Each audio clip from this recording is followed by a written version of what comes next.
లేకుండా యుద్ధం చేసిన ఒక రాజుది. కండ్రగొడ్డలి పట్టిన యమధర్మరాజుది.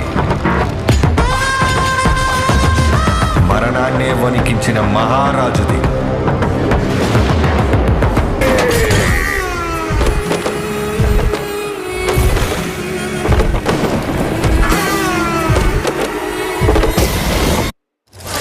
రాక్షసుల్ని వేటాడే బ్రహ్మ రాక్షసుడు వచ్చాడ్రా.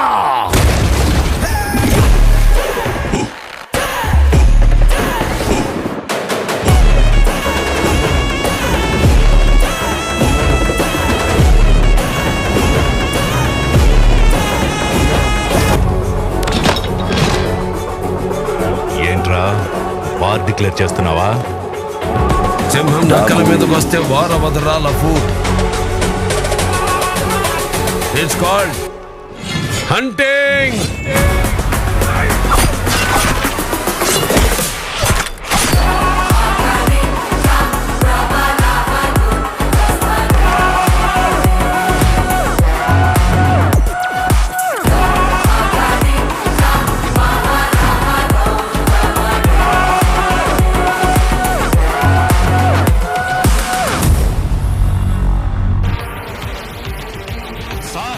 వాణ్ణి లేపేయడానికి వేల మంది జనం వచ్చారని చెప్పారు, కానీ ఇక్కడ చూస్తే వాణ్ణి ఊరేగించడానికి ఒక జనసముద్రమే ఉంది సార్.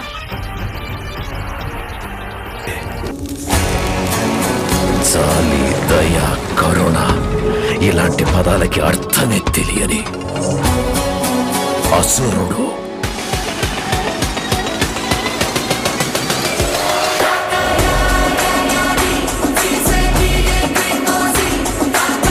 నందమూరి బాలకృష్ణ, డైరెక్టర్ బాబీ వీళ్ళిద్దరి కాంబినేషన్లో వస్తున్న లేటెస్ట్ ఫిల్మ్ NBK 109. ఫైనల్గా ఈ మూవీకి డాకు మహారాజ్ అనే టైటిల్ని ఫిక్స్ చేశారు. ఈ టైటిల్ మాస్గా ఉందనే చెప్పాలి. రీసెంట్గానే ఈ మూవీ నుంచి టీజర్ని రిలీజ్ చేశారు. ఈ టీజర్కి బ్లాక్ బస్టర్ రెస్పాన్స్ వచ్చింది. ఫైనల్గా ఈ మూవీ షూటింగ్ కూడా కంప్లీట్ అయింది. ఈ సినిమాని January 12న గ్రాండ్గా పాన్ ఇండియా లెవెల్లో TRSలో రిలీజ్ చేయబోతున్నారు. డైరెక్టర్ బాబీ ఈసారి రొటీన్ మూవీస్తో కాకుండా ఈ మూవీ కొత్త స్టోరీతో అయితే రాబోతున్నాడు. బాలయ్య ఈ సినిమాలో ఫారెస్ట్ ఆఫీసర్గా కనిపిస్తాడని సమాచారం. ఇప్పటి వరకు చేసిన సినిమాల్లో కంటే ఈ సినిమాలో కొత్త కాన్సెప్ట్ ఉండబోతుందని సమాచారం. ఈ సినిమాలో శ్రేయ హీరోయిన్గా నటిస్తుంది. ఈ సినిమాకి తమన్ సంగీతం అందిస్తున్నాడు. టీజర్లో బీజం కూడా వేరే లెవెల్లో ఉందనే చెప్పాలి. ఈ సినిమాలో మొత్తం 6 పాటలు ఉంటాయని సమాచారం. ఏది ఏమైనప్పటికీ ఈ సినిమా మీద భారీ హైప్ ఉంది. ఈ సినిమా రేస్లో రిలీజ్ అయ్యే బిగ్గెస్ట్ బ్లాక్ బస్టర్ అవ్వాలని కోరుకుందాం. ఈ వీడియో మీకు నచ్చితే లైక్ చేసి ఈ ఛానల్ సబ్స్క్రైబ్ చేయండి.